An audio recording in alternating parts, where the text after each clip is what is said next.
How's it going, everybody? Welcome back to Set 6, and today we're going to be looking at the Final Fantasy XVI demo, but rather than looking at the mechanics and everything like we did last time, we're going to look at the story aspects instead, and we're going to see if there's any kind of suggestions or hints that can let us speculate about what could go down in the future. You know, what we normally do. We'll be getting back to the Final Fantasy VII Rebirth content in the next few days. I just figured that I'd kind of focus on FF16 a little bit. Unfortunately, we haven't been hooked up with a review copy of the game because I'm just not good enough apparently. So it's going to be a few days before I can get a full review or anything out. I'll actually have to sit and complete the game first. So probably somewhere over the weekend, I'm hoping I can get a review for Final Fantasy XVI out. But for now, we're going to take a look at the demo and see what little tidbits we can find in there. Don't forget, drop a like on the video, subscribe for future content, help us grow so that we do get these things in the future, but let's crack on with it. So the demo itself starts off with a little bit of an interesting quote from someone called Moss the Chronicler. It's not a quote, it's someone kind of discussing what Moss the Chronicler said, and it's about how the crystals led humanity out of the darkness, but humanity's greed will bring them back under the shadow of the crystals. And it's just kind of referring to the way everyone uses the crystals for everything, it would seem. Like a little bit later on in the trailer, we see people filling water glasses using a crystal. Like, it seems like it's become everything. So this is kind of hinting towards that, and how the crystals shape the world, which is, you know, it's kind of stuff we already knew, but it's definitely seeming to be something that they're really, like, driving home, they're really drilling into this dependence on the crystals by humanity. It's very interesting. Now, we got all the stuff that we've seen previously with the group known as the Bastards, which Clive has ended up being a part of. They're trying to get to Shiva and capture Shiva for some reason, and we get all of that bit with the battle between Dhalmekia and the Iron Kingdom. That's all going on in the background. And then we cut to a scene where, we've seen it in the trailer before, where you've got like some Dhalmekian officials sat down in a meeting with Barnabas and Benedicta and someone else. I'm not sure who that is. Do we know who that is? Anyone? Anyone? Drop it in the comments below if we know who that third person is. But yeah, it's basically a meeting between Dhalmekia and Waloed. We've seen it in the trailers a fair few times. We've seen most of the scene in the trailers already, to be honest with you. But we get a couple of gaps filled in. Waloed are refusing to help the Dhalmekians repel the Iron Kingdom. Basically kind of saying like, well, you're strong enough to do it. You beat the Crusaders, right? Which is a line we've already heard in the trailers. And then, inevitably, Hugo steps forward and Hugo's like, alright, cool, I'm gonna go and kill things. The interesting thing about this scene is what happens next, with Benedicta kind of running out after Hugo. And then we see Benedicta and Hugo kissing and flirting and all that sort of business. But it comes across as false from Benedicta's perspective for me. It comes across that she's using Hugo, she's manipulating Hugo in some way. Hugo's clearly oblivious to it as far as we can tell. But yeah, Benedicta's definitely up to some stuff there, and it seems that this is a weapon that she uses repeatedly. We've seen her try and do it to Sidolphus and Clive in the demo in the special battle section, which I'm not going to go into because that's quite a bit further into the game, and that footage was already broken down months ago. It's the same footage that a lot of content creators got to play a few months ago, so it has already been picked apart. So we're just going to focus on the story demo, the prologue, essentially. But yeah, it seems like Benedicta's using her feminine ways as a weapon quite a bit. She mentions it in one of the trailers, I think it was the last trailer that came out, and it makes me wonder what's going on with Barnabas and Benedicta. Does Barnabas think he's in control when really he isn't? Or does Benedicta think she's in control and that she's manipulating Barnabas in some way when really she isn't? There's definitely a lot more to come from that, but it's just interesting to note that this seems to be a pattern with Benedicta and how she interacts with the other dominants. And not just interacts, but controls them. That's my guess. We get a few more scenes from the battle, stuff that we've all already seen, and then big rock falls on everybody, and we're in the flashback. So it's 13 years prior, just before the Night of Flames takes place, like literally just before. And yeah, there's a few interesting little bits that we can pick up from here. One of the first ones is, why is Joshua so sickly? I feel like it's not coincidental that Phoenix ended up bypassing Clive. There's a reason why Phoenix bypassed Clive. Probably because Clive is already a dominant at that point. And if that's the case, that kind of makes me think that maybe Joshua, because he wasn't meant to be the Phoenix, physically isn't in a condition to be the Phoenix. Maybe there's some sort of physical aspect to being a dominant that they're kind of born with, and maybe Joshua wasn't born with that, which would then explain why Joshua's having a rough time, why he seems to be quite ill. At numerous points in this demo, we see him kind of coughing and being quite weak. So yeah, maybe that's something to do with the fact that he wasn't meant to be the Phoenix, but he is. Maybe there's more to it, maybe there's something else going on there. We do notice that Annabella is massively protective of Joshua, while she's completely dismissive of Clive. And we find out a little bit later on that that's because she views him as a failure. He wasn't the Phoenix, it passed over him, so he's not worthwhile. He's not a worthwhile person. She seems obsessed with the Phoenix and Joshua. She seems massively obsessed with it. And I don't know if that stems from the fact that he's quite a sickly child, maybe she's overprotective because of that. Or is it something to do with the fact that Sam Breck wants the Phoenix, and therefore she's trying to be as protective as possible in order to make sure, that Sam Breck can acquire the Phoenix at some point? I'm not sure. I feel like it's probably the latter. It feels like it's probably that.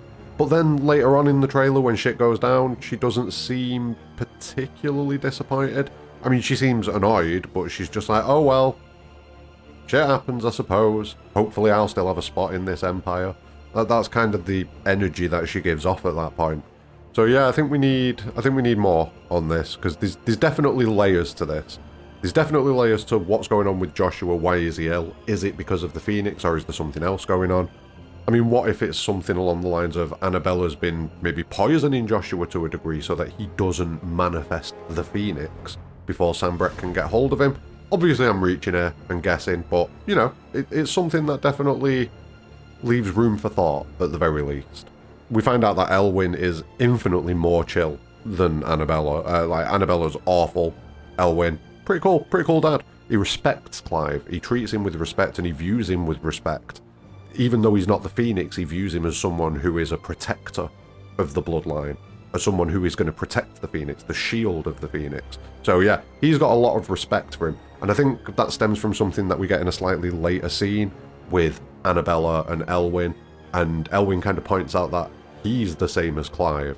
He's not the Phoenix. His dad was the Phoenix, and if his dad hadn't died early, he never would have been in charge. It would have passed on to Joshua directly. So you can see that he's got a little bit more respect, well, a lot more respect for Clive than Annabella does, and he just comes across as a better dude. He just generally comes across as a good dude. Now, in this conversation between Clive and Elwyn, we find out that the Northern Territories have pretty much been completely consumed by the Blight over the last few moons. The Blight will cross the border into Rosaria soon, and this is what kind of forces the hand of Elwyn in launching an attack against the Iron Kingdom, basically, because the crystal there is contested between both the Iron Kingdom and Rosaria. Both nations believe that the crystal is within their borders, and that's where the conflict comes from, essentially. So Elwyn and Rosaria, they're looking at ending that conflict, taking the Mother Crystal, and hopefully buying themselves more time and more protection against the Blight, which is, it's coming. Now, the plan at this point is to go to the Phoenix Gate, and there's something there called the Apodatre, we'll go with that. I'm not calling it Dave. But there's something there called the Apodatre, and that is something that the Phoenix is the only one that can access, and they're going there to hear the words of their ancestors before they go to war. So it's definitely something ritualistic, something that has been long-standing in Rosarian tradition, and because of the fact that it has to be the dominant that opens the Apodatre, Joshua has to go with, which Annabella's not very happy about. Definitely obsessed over the Phoenix. And yeah, we see how that pans out. We then learn the name of the star beneath the moon, and it's Meteor. So it's pretty close to what was in the video that we did previously when we looked at the map that had been translated pretty much. And the way that Meteor is viewed is it's viewed as a message bearer to the moon. So people wish upon Meteor in the hopes that their dreams get passed on into the heavens and beyond, is how it's worded. So yeah, Meteor's definitely got cultural significance in the world of Final Fantasy XVI. It's constantly focused on in so many trailers, it's focused on so much. So I'm expecting that there's a lot more information that we need to learn about that little star, that little tiny red star. Yeah, I'm looking forward to that. And then just before everybody sets off, we get the scene between Clive and Jill where you can see the moon and the star in the shot. And yeah, everyone's talking, is there going to be a romance between Clive and Jill? Maybe, maybe not. Don't really care, if I'm being honest with you. doesn't seem to be narratively important in a massive way. It'd just kind of be a bit of a fan servicey thing for people who are in shipping, which, fair enough. And we get all the business with the goblins and the marble and everything like that, and then eventually Clive catches up and gets to the Phoenix Gate. We have the scene where everybody is drinking and merriment, and everyone's talking about Clive and bigging him up as like the top soldier. You know, he took care of business and all that sort of thing. There's singing, there's drinking, there's merriment. And we see Joshua questioning his father about why is the dominant always born in their family. And he doesn't really get an answer. He kind of gets that, oh, we're just lucky to be blessed by the dominant and the crystals and blah, blah, blah. But I think that's also something that's going to be important. I think there's something to that. Otherwise, I don't know if they'd have focused on it. Now I get it, it's Joshua's character arc, and he's kind of struggling with the fact that he is the Phoenix, and do people love him, or do they love the Phoenix? Why isn't Clive the Phoenix? Why does it have to be me? He's going through a lot of these things, which we get in a minute when Josh and Clive are kind of sat down, and they're both kind of talking about their lot in life at this point. And it's an interesting little scene, and it definitely feeds into this questioning of Joshua. He's trying to figure out why me? Why me? That's what he's trying to figure out. And he doesn't really get an answer. He just doesn't get an answer. But I think that is something that's going to come back up in the future. Like, why is Phoenix specifically in this one bloodline? Is it the same for other icons? Do they all come through the same bloodline? Definitely looking forward to answers on that one. Now, we get a Clive and Joshua scene, like we were saying a second ago, but we also get a sneaky Torgal who's followed along. So Torgal's followed everybody to the Phoenix Gate, and Clive kind of mentions, you know, Jill's not going to be happy. Not such a good loyal pup, are we? Ooh, that kind of thing. And yeah, it's pretty interesting that, especially given what's going to go down in a minute. We'll come back to this, but Torgal may be sus. I don't know. It feels bad to say it, but Torgal may be sus, and we'll talk about this. A few scenes go down at the main gate, and then we come back to Joshua waking up, hearing the sounds of battle going on around him, and we find that the Phoenix Gate has been attacked by the Empire. Now, this is a bit weird because Joshua, while we are escaping as Joshua, one of the lines that he throws out as we're running through is, we're supposed to be allies with the Empire, so why are they attacking us? And I'd be interested to know how deep that alliance between the two goes. Very interested to know how deep that goes. Is it a big alliance? Is it an alliance of marriage, maybe? Is Annabella actually from Sambrec and has married into the Rosarian family? Is that what's gone on there? Because that would then make sense as to why she was quite willing to betray Rosaria. Because she just did it. There was no drama. She just did it. And she's, like I say, she's clearly a bit annoyed at the fact that Joshua's dead and the Phoenix is dead. But she doesn't seem particularly torn up about it. So yeah, there's definitely a lot more going on there with her. And a lot more going on with the Phoenix. But we'll obviously find more out in the next 2 days. So yeah. Not long to wait now for them answers. Not long to wait. Now, after a little bit of running around and fighting with Joshua, we get to a quite interesting scene with Elwyn where he grabs an owl and he sends it off basically to go and deliver a message and warn people that there's an attack taking place. But again, he kind of does it in a weird language that we've not heard before. And it brings me back to thinking about whether or not there's a connection between the Iron Kingdom's language and the Fallen's language. And now we hear this arcane sounding language. It sounds like it's a magical casting language, you know, spells and things like that. So is this something that was maybe put in place 1500 years ago by the Fallen, and it's just continued from then? Or is this something that's been developed, and where does the language come from? Things continue to progress, and we continue to see, you know, bits of combat here and there. We take control of Clive again, and we basically try and secure the Phoenix Gate. That seems to be the mission that we're doing. We end up fighting through a few groups. We fight against a Dragoon eventually. I went over most of this in the non-story review that I did the other day, so you can check that out still, you know, if you want to get a bit more details on the combat and things like that. But as far as the story goes, things kick back into effect when we find out that the Empire were already in Rosaria. We learn this because once we've killed the Dragoon that we end up fighting against, we find a Rosarian sash that was only given out the day before they were coming to the Phoenix Gate, so only people that were in Rosaria and part of the army there and then will have had one of those sashes.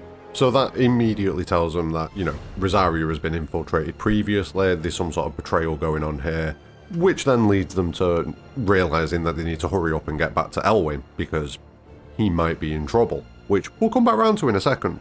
But before that, we get our first glimpse of the hooded figure.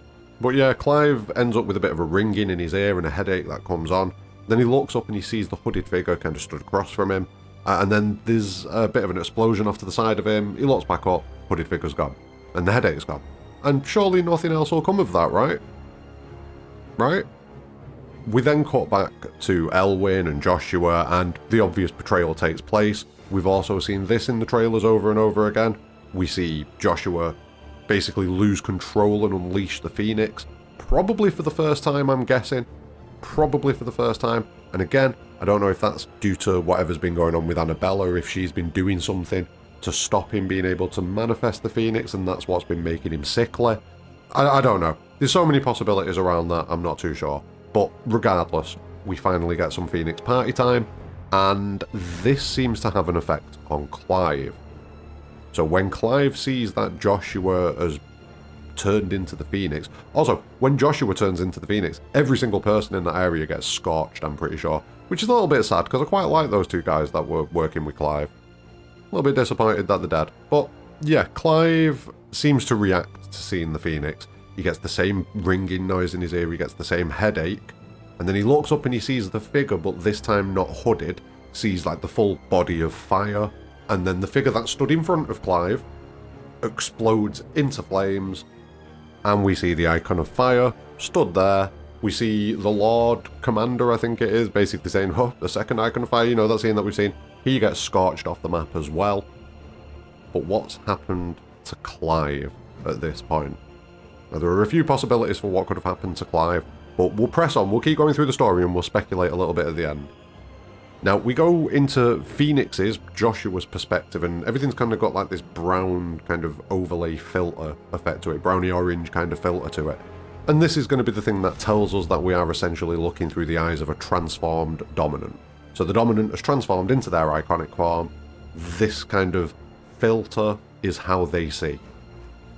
Make a note of that. But yeah, when Joshua looks at this icon of fire, he doesn't recognise it as Clive. Now, I don't think there's a way that an icon can look at another icon and be like, oh, you're this person, I know who you are now. It doesn't seem like that's the case. But anyway, we get this big fight, and constantly throughout the fight, Joshua's pointing out the fact that Clive told him to protect Father. He's doing this for Clive, he's going to save everybody, he's going to save Clive. He does mention that the Apothecary is taking quite a bit of damage. Maybe that's something that people are overlooking a little bit. I don't know if I've seen anyone talking about that.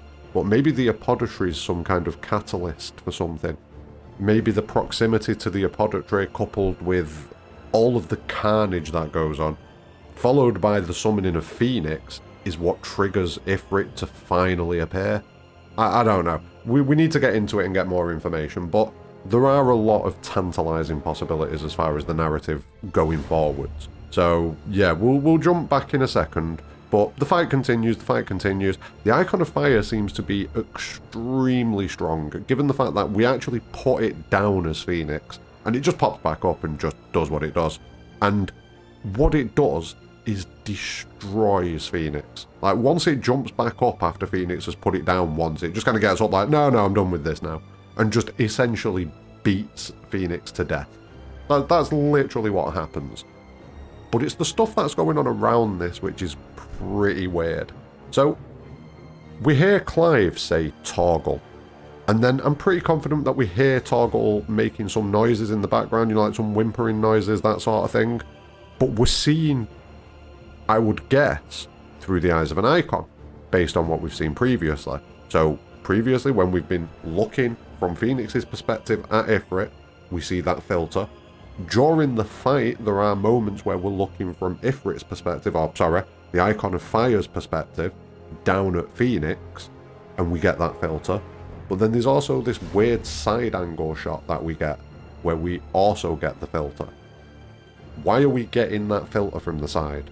Because if we're assuming Phoenix is obviously in the fight, there's Joshua, there's one Dominant, and if we follow what's being kind of suggested to us by the way things have been cut together and everything like that in the demo, that Clive is potentially this Icon of Fire, then whose perspective are we looking at this from? The fact that Clive says Torgal is quite interesting. It suggests that Torgal's involved in some way. Does that mean Torgal's an icon or something? No, probably not. Does it mean Torgal's some sort of dominant? Probably not. It does suggest that Clive is... Either way, he's going to be a dominant. If Clive is inside the Icon of Fire, is a dominant, if he's controlling that. But if Clive's off to the side, but still seeing things through this coloration, then he's obviously a dominant of some sort. It's a very confusing scene.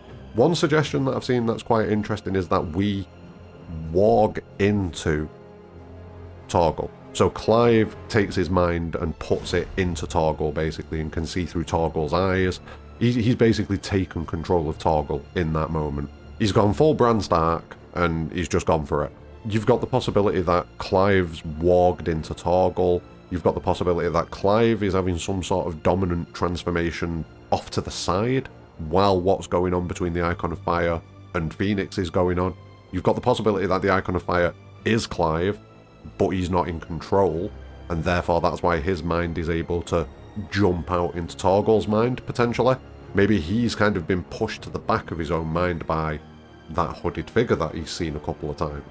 Maybe there's kind of a struggle going on inside of Clive's head for dominance, essentially. Or maybe in this instance, whatever it is that is inside of Clive's head has broken free now, manifested itself as the Icon of Fire, and now it exists, and Clive's just kind of left to pick up the pieces a little bit. Maybe that's the thing. Maybe that's why Phoenix couldn't become Clive's icon, and why Clive couldn't become the dominant of Phoenix, because he was already being occupied by something infernal. But then, yeah, we wrap up the demo with the scene where Annabella kind of walks over and the Imperial soldiers are just kind of surveying the damage and, you know, killing off anybody who survived. We find Clive just kind of laying the rubble, and the guard kind of says, oh, he must have been shielded by all the rubble and didn't get caught by the fire. Yeah, that's what happened. That's definitely what happened. 100%. And Annabella, surprisingly, suggests that the army takes Clive rather than killing him there and then on the spot.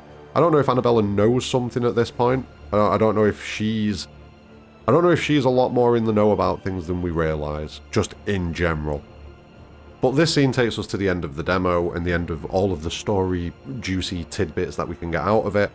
The main ones for me are, what's the deal with Torgal in that final scene? Because, like I say, it's a bit weird that Torgal follows us to the Phoenix Gate, but, you know, you can kind of rule that out a little bit.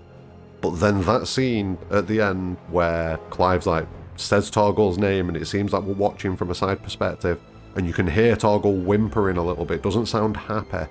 So yeah, that's a question that I really want to get an answer to, like what went down with Torgal in that moment. In that final scene, what has happened with Torgal?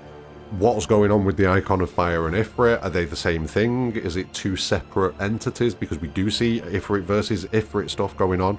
I assume that's later in the game, and it's a possibility that that's going on in Clive's head, but we do see it in the trailers, so we need to figure out the deal with that. We need to know what's going on with Clive, what's going on with Ifrit, what's going on with the Icon of Fire. And then on top of that, I want an answer to Joshua's question. I want to know why their bloodline gets it. And is that the same as far as every dominant goes? What's the selection process? How are people selected? Because I feel like if we can figure that out, it could also inform a few other things for the story going forwards. We've barely scratched the surface, obviously. There's so much content that's going to be in this game. And thankfully, within 48 hours of me saying these words, sat in my living room recording this video right now, all of us will be playing Final Fantasy XVI, and we'll all be starting to get the answers to these questions. So, you know, there's not long to wait. We've got there. This is the first Final Fantasy that I've covered from start to finish, of the, you know, from it being announced to it being released. And yeah, hopefully we can end up being more involved in things next time. But regardless of that, it's been a fun time with all of you, making content, just enjoying it, having a good time. And yeah, I'm looking forward to all of your reactions to the game. So yeah, I think that's going to be the end of the video. Don't forget, drop a like on the video, subscribe for future content, make sure that we do get involved in things as far as Rebirth goes. But more importantly than any of that, have a great day.